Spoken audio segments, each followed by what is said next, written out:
Ladies and gentlemen, the following podcast is set for one episode. Your host from Columbus, Ohio, is Michael Kirk. Welcome to the Outlaw Mudcast.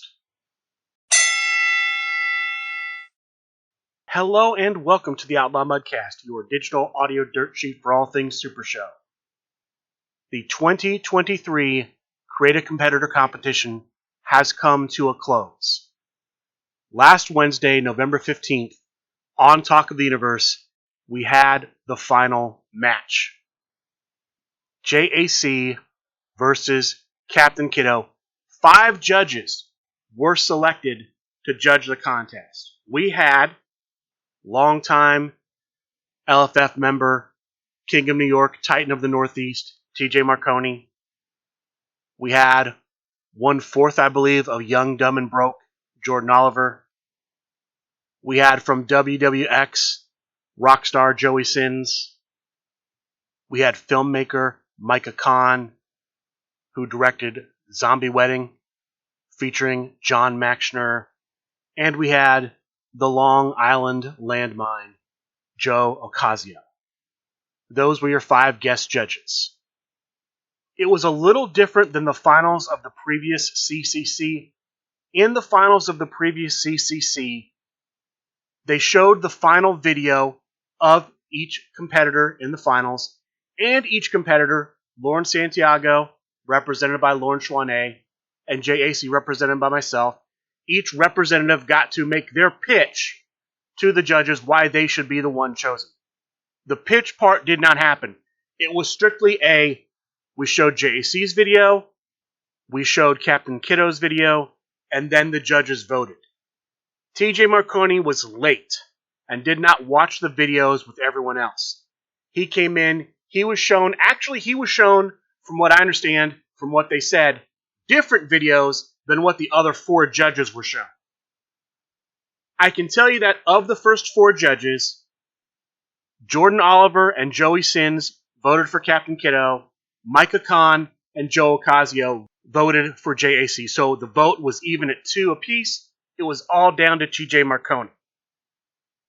TJ Marconi, after seeing the videos privately with the SRG BOSS, comes out, votes for Captain Kiddo. Captain Kiddo has won the 2023 Creative Competitor Competition. Congratulations to Captain Kiddo. I hope you make a great competitor. My thoughts on the finals. I wish I had gotten to make a pitch like I did in the previous year. I feel like that could have maybe given me a better chance in the finals. Will I be putting JAC in the competition next year? Yes. I believe in JAC. I believe JAC is a great competitor. I blame myself for him not winning the past 2 years. It is my fault. It's 100% my fault. So, to all the fans who support JAC, I apologize for once again letting you down. I'm going to keep trying. Hopefully I improve. Maybe I can bring in somebody better to take the reins, because right now I'm not getting it done. I don't know. I'm going to keep working because I believe in the competitor. Once again, I apologize. I've already reached out to John Calais. Apologize for once again failing him. Hopefully next time I'll make it back to the finals and win. Again, apologize to everyone for once again letting you down. My thoughts on the CCC going forward. Based on the past couple years, based on the thing I've seen, the CCC is no longer a promo contest. Pat Mulligan constantly said throughout the contest, promos matter. I am telling you right now, based on my experience, promos don't matter. Here's what matters. In the preliminary rounds, in the opening rounds, from the start all the way up to the semifinals, you need to get out the vote. You need to get people to vote for you. When you get to the finals, you need to make a short film. The CCC is now a filmmaking contest. If you make the better film in the contest, you will likely win. Now, the one caveat to that is this. It's me. Again, it's entirely possible that nothing I'm saying matters. I'm the reason for the JAC failure. But assuming for some reason I'm not the cause of JAC losing the last 2 years, in my opinion, it's because the focus is now on the final video you make. That's the only thing that matters. Get to the finals, make the better movie. Now, is that the direction I really want to see this contest go? No. Filmmaking is not a skill that everyone has. It's hard to do. So I don't know what to tell people. I would say, though, going forward, if you go into the CCC, go in with the idea of I have to make, if I make the finals, I have to make a short film. What's that short film going to be about? Promoing in the middle, you can do it if you want, but you don't have to. You literally don't have to make promo videos anymore. The entire normal concept of the final video, where they take 2 weeks, you make promos, and then they make a compilation, you don't have to do that anymore. Okay? You can just make a short film that you don't have to show anybody. You can just make a short film, send it straight into Pat when you get to the finals. You don't have to show it in the discussion group. It can go straight from your editing bay to showing the judges when the finals match happens. Promoing is no longer something you need to do in the CCC. Now, this is under the current rules. They may change the rules going forward, so be aware of that. But as of right now, promoing, in my opinion, is dead in the CCC. You don't need to do it. The judges don't care. The organizers don't care. They'll pay lip service to it. But at the end of the day, get out the vote in the rounds up to the finals, make the finals, make a little movie, send the movie in. If your movie's better, you're going to win. That's the best advice I can give to somebody. It's what I'm going to have to work on next year. I'm going to have to basically, as JAC, try to figure out what's going to be the best 2 to 3 minute movie I can make that will best impress the judges. Now, I may make promos throughout just because that's what they want me to do, but you don't have to. As of right now, you don't have to. Promos don't matter in the CCC. Get to the finals, make your movie, and then that's it.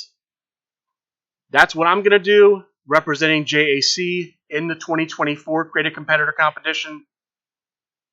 I hope I can make it back to the finals. I hope I don't let the people down again. I still believe in the character.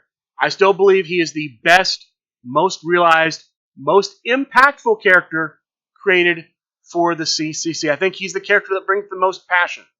I think more people will remember JAC for what he's done in the CCC than any of the winners that have bested him. I 100% believe that. But I'm announcing now, JAC will be back 2024 CCC. The sign-up period to enter the CCC has not opened yet. From discussions I've had with Pat Mulligan, it looks like they're going to open up sometime soon and close New Year's Eve. New Year's Eve will be the deadline for submission. The basics of submission are physical description of the character, background of the character, how they heard about the CCC. That's generally what you need to know, and you'll send that to, unless the email address has changed, stuman9@hotmail.com. STUMAN, the digit 9, at hotmail.com. That's not official. That's just what I understand from past years. We may see a new format in 2024. I know Pat has talked about it. Right now, though, based on the past format, those are my thoughts. Again, congratulations to Captain Kiddo for a successful victory. Again, sorry to everyone that I let down representing JAC. Faction Wars 5 news. Last week I gave you the results of one of the 2 play-in matches to play into Phase 1. The Unionverse defeated the Outlaws. The other match concluded. The Freak Show defeated the Kongaholics. So we have now entered Phase 1. Here are the matchups in Phase 1. We will have the Crime Wave face Paradise. We will have the Freak Show face the Big Picture. The Refinery will take on Star Maker Productions. The Constellation will take on The Line. The Higher Class will take on The Armada. The Omitted Seven will take on The Collective. The Mission will face the New Wool Order. And then finally, the Unionverse will face Just Business. Those are the 8 matchups in Phase 1. Here is what is going to happen in Phase 1. We will have, like we did in Phase 0, the Skill 10 matches. So, quick recap. Each team in Faction Wars has 7 members and maybe an 8th as an alternate to replace one of the 7 if necessary. Each team drafted a Tornado Tag Team, a Trio, and 6 singles characters. Each singles competitor had to have a different printed 10 skill. So only one character with a printed Power 10, one with a printed Tech, Agility, Strike, Submission, and Grapple. Okay. In the first round of Phase 1, the competitors with the like skills will face each other. So, Power 10 player will use the first match. The Crime Wave will take on the Power 10 player of Paradise. Tech 10 player versus Tech 10 player, so on and so forth. They will phase off in standard singles matches, best 2 out of 3. Each team will earn 1 point for a victory, no points deducted for a loss. This means that the winning player in each matchup will earn 2 points for their team. The losing player will earn either 1 point or 0 points for their team, depending on whether or not they can take one of the 3 falls, if they can push it to a third match. The specialists for each team will face off. The specialist is the player that is playing as the Tornado Tag and the Trio. Each team has 1 player that plays both. This is a 1-fall match, 2 points per victory. So you play your Tornado Tags, the winner earns 2 points for their team. You play your Trios, the winner earns 2 points for the team. In addition to these, there will be a TLC match, a Tables, Ladders, and Chains match.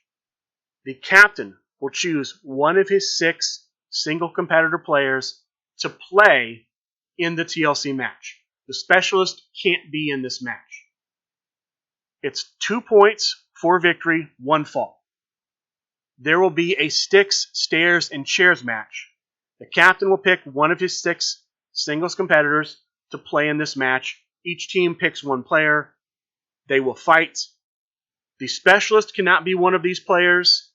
The TLC player cannot be one of these players. This is 1 fall to a finish, worth 2 points to the victor. There will be a last competitor standing match. Again, each captain will pick a singles player to play in a last competitor standing match. The specialist can't be one of these. The player he chose for the TLC match can't be this. The player he chose for the Sticks, Stairs, and Chairs match can't be this. This is 1 fall as well. This is worth 2 points as well. And then finally, there will be a premier player match. Captains will pick 1 player on their team to be the premier player.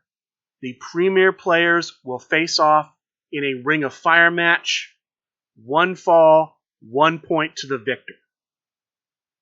There is no restriction on the premier player. So the premier player can be the person that's the TLC player. They could be the Sticks, Stairs, and Chairs player. They could be the last competitor standing player. Teams have from now until November 30th to construct their deck lists. It's 1 deck for each player. So if you have a player that's playing the singles match and, say, the Sticks, Stairs, and Chairs match, they're using the same deck for both matches. Once the deck lists are submitted, players will have until December 29th to play their matches. They play their matches, they report their results.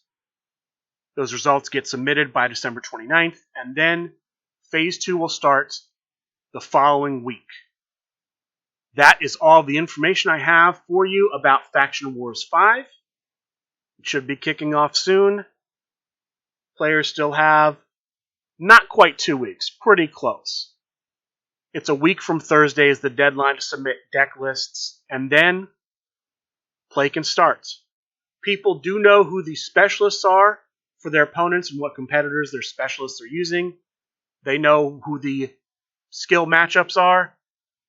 All the other things, TLC, Premier, Last Competitor Standing, Sticks, Stairs, and Chairs, those will be completely unknown. Those are not based on skill matchups. You could have a Power 10 player in a TLC match, and you can have a Grapple 10 player in the TLC match. It's all up to the captains. That's what I have, though, for Faction Wars 5. PAX Unplugged. PAX Unplugged will be starting the day after the deadline closes for Faction Wars 5 for the deck list submission deadline. December 1st through December 3rd, Philadelphia, Pennsylvania, Philadelphia Convention Center. Here's the news that I have on that. The Old School Pack number 2 is scheduled to debut at PAX Unplugged. There will be lunch combos for sale. This is usually some type of starter deck and other material for a discounted price. There will be competitors if you buy lunch combos. I'm not sure if these are new competitors or what, but there will be lunch combo competitors debuting. There will be preset prize kits. You'll know in advance what's in the prize kits there at PAX Unplugged. We may see new alt art cards debut in these prize kits. We may see new foil cards debut in these prize kits. There are a number of things we will see, but these prize kits are coming out, and we'll also know for each tournament what the pricing breakdown is going to be. We'll know what the winner is going to get, the runner-up, the semifinalists, the quarterfinalists, so on and so forth. That's all new information. That will be known ahead of time if you're participating in one of the tournaments. I don't have any news on the tournaments besides what I've given you previously. All sealed tournaments except for Saturday night, the singles tournaments. No news on the Play Pure. No news on any of the potential constructed events being run unofficially by players. I told you Bob Dunn was looking for people who might want to participate in a constructed tag team event. Reach out to Bob Dunn if you're interested in that.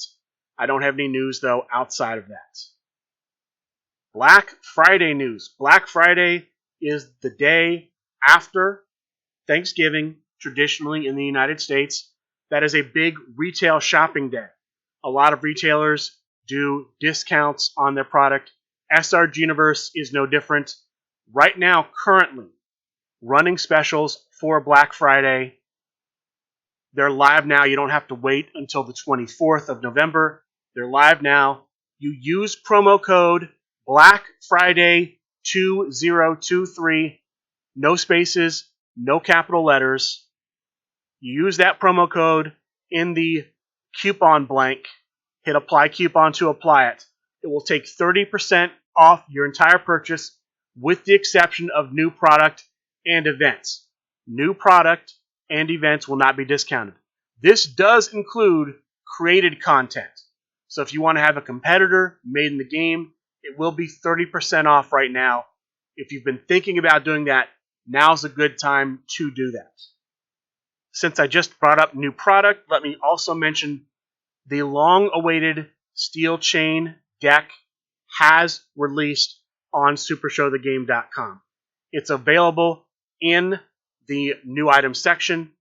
$40 gets you the cards in the deck, all Steel Chained themed cards, and a new version, Terror Skull. Terror Skull came out previously in a starter deck with Rainbow Girl. Now it's going to be new art version, new finishes in this Steel Chain deck. $40 for the deck. There are also 2 out of 3 random finishes that show up in these decks. These finishes are Steel Chain themed. There's also a Steel Chain add-on pack. This is a $20 pack featuring the competitor Go-Go, now with logoed finishes. He'd been out before, but competitor card only, now with logoed finishes. And it includes a brand new Newman Spectacle card. The Spectacle card is called Whips the Chain. It says this: once a match, when your opponent has at least 3 or more cards in their hand than you, they discard 1 card from their hand and flip 1 card. That is the new Spectacle that comes with the Steel Chain deck add-on pack. $20 for that, $40 for the deck itself. That's the new product that they debuted this week for the game. They also debuted a deck box and dice tower. They had these at Gen Con in a purple, a yellow, and a purple and yellow blend. The new one is red and green from the photo I'm looking at, and it's almost sold out. There are 2 left in stock as I'm looking at it right now. That is the new product from SRG Universe. We also have some announcements of upcoming future new product. First, there will be a Christmas-themed character this year.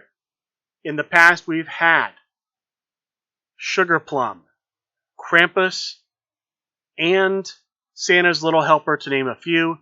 We don't know who the new one is going to be this year, but there will be a new one.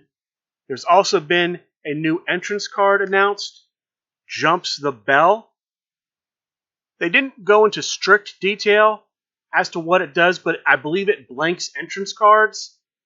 And they talked about how that might affect championships, because all title belt cards have the text on them that if you lose the match via pinfall or submission, the winner gets the card, becomes champion. How does that work if that card is blanked? I don't know. They're going to debate that in the rules group, but that's a new entrance card coming out, Jump the Bell. Outside of the online tournaments and featured matches from this past week, that's pretty much it. A couple of odds and ends bits of news. The Fill the Van campaign is back on for this year. SRG Universe sells these little Fill the Van packs. They're available right now on supershowthegame.com. I just searched Van. It was the last thing listed. You basically put in the quantity you want to get. They're in quantities of $1 each. If you make a $15 donation, you get a random competitor, promo card, and foil. $25 donation. It says the same thing as the 15, random competitor, promo card, and foil card. But looking at this, look at the way it's structured, it looks like it should also include foil competitor. So maybe a foil competitor as well at the 25. $75 donation, random competitor, promo card, foil competitor, and either an autographed card or a foil card of your choice, depending on what's in stock.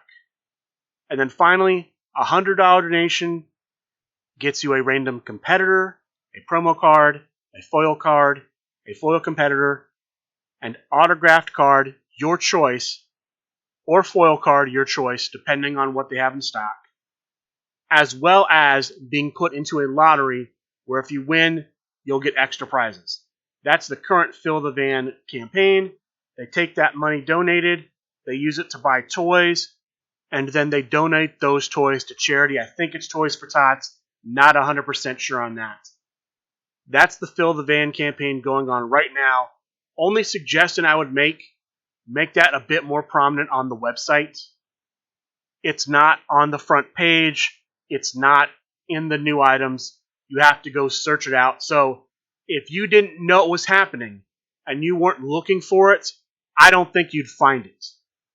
So I'd recommend, if they want to raise the profile of that, make it more prominent on the website. Next bit of news. I talked last week about Jeremy Steigerwald, Practice Site, transferring the belt to Simon Davner for rent money. As a result of this, Practice Site is currently banned from national LFF championships indefinitely. They didn't give a date. So, I would like to welcome Jeremy Steigerwald to the Championship Band Club. Now, you're not a full member because you're not lifetime, but you are currently banned. So, on behalf of myself and the other lifetime band player, the Reverend Robert Torn, Jeremy Steigerwald, welcome to the Championship Band Club. You are now my brother in banishment. Hopefully, you don't stay too long. Being banned stinks. It's the worst. And then the last thing before tournaments and featured matches.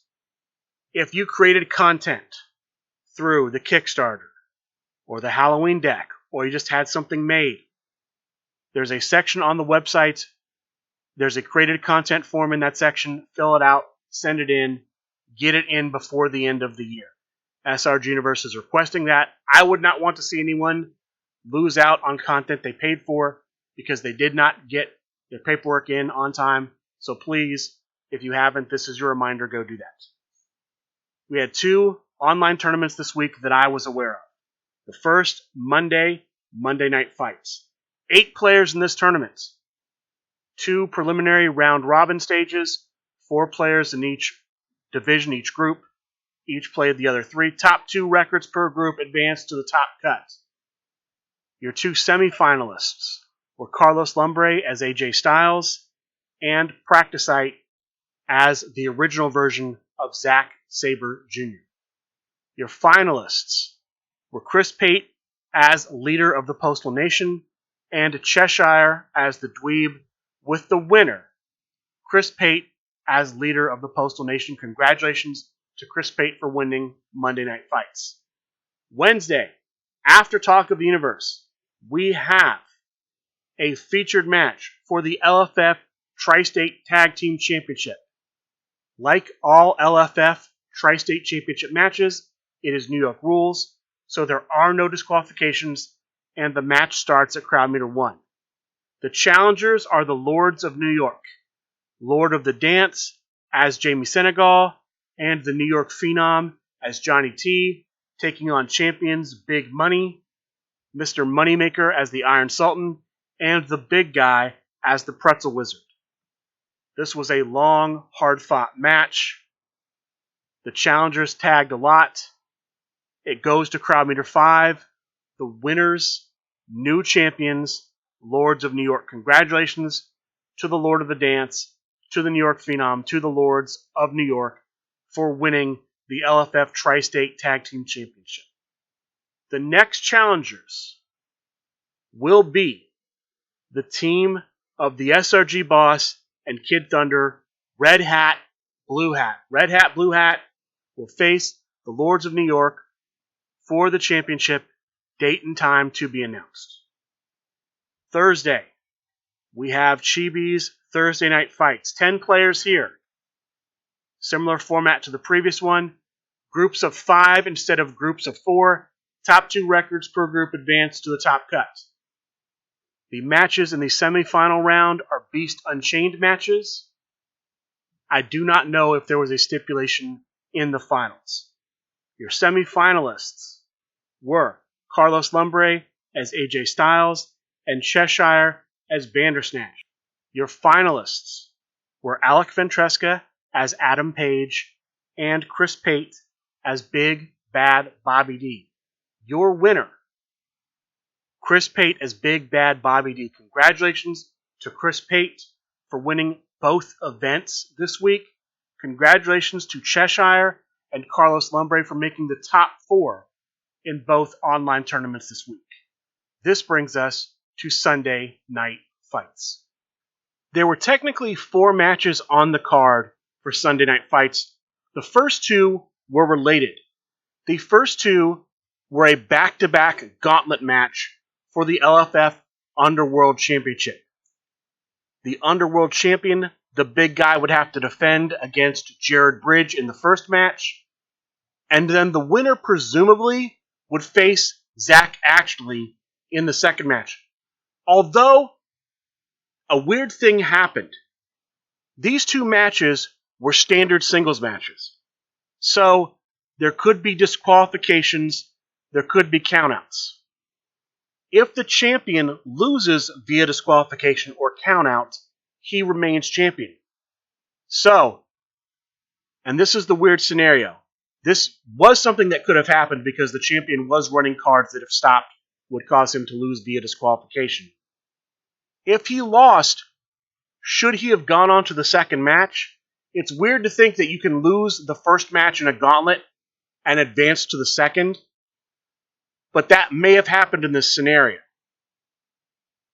Let me go through what did happen. The challenger, the intergalactic champion, Jared Bridge, was playing as his favorite competitor, EDM. The champion, the big guy, was the new version of Matt Stevens. This match goes to crowd meter 2. The champion in control for most of the match. Andy hits the finish at crowd meter 2. The challenger cannot break out. The big guy remains champion. He goes on to face Zach Ashley. Zach Ashley playing in the second match as the Rising Sun. Zach Ashley could not change his deck as a result of seeing the first match. He had to put his deck on camera before the first match in the gauntlet started. The champion could also not change his deck after the first match. And under those conditions, Zach Ashley, as the Rising Sun, faces champion the big guy. Zach Ashley gets off to a hot start in this match, plays Circle of the Sun early. The finish is stopped, and the match goes on. Like the first match, it ends up going to crowd meter 2. The winner, still champion at crowd meter 2, the big guy. The big guy successfully defends back-to-back, taking advantage of the disqualification cards in his deck, and he is still the LFF Underworld Champion. After the match, he requested that he not have to defend the belt in December. No promises were made, but we did learn that the first number 1 contender match between Hold the Line Harry and Rambo Apocalypse will be on the first Sunday in December for Sunday Night Fights. And the second contender match between Rowdy Ron and Mitchell Manja will be the second Sunday in December on Sunday Night Fights. I believe that's the case. It's possible those two were switched. They weren't specific about that. And then, after that, who knows? That's where we are right now with the Underworld Championship. The next match on Sunday Night Fights match card, the Veterans Championship on the line. Brock Carson, playing as JP Warhorse, takes on Jeff McPeak, the champion, playing as Pretty Boy Snow. Brock Carson hits an early finish at crowd meter 0. The champion's able to kick out. It goes to crowd meter 1. The champion regains control, hits the finish at crowd meter 1. The challenger cannot break out, and so Jeff McPeak retains the Veterans Championship. Congratulations to Jeff McPeak.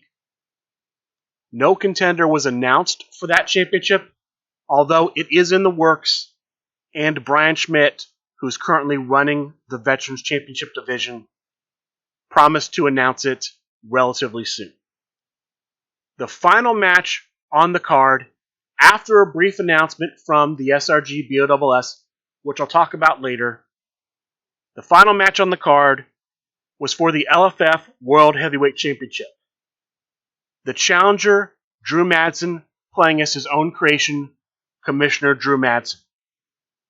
The champion, Brian Waitford Schmidt, playing as the Witch's Apprentice. The challenger got the advantage early. The champion, however, able to come back, rattle off a string of turn roll victories, rolling 10 time after time. At crowd meter 0, he hits the finish.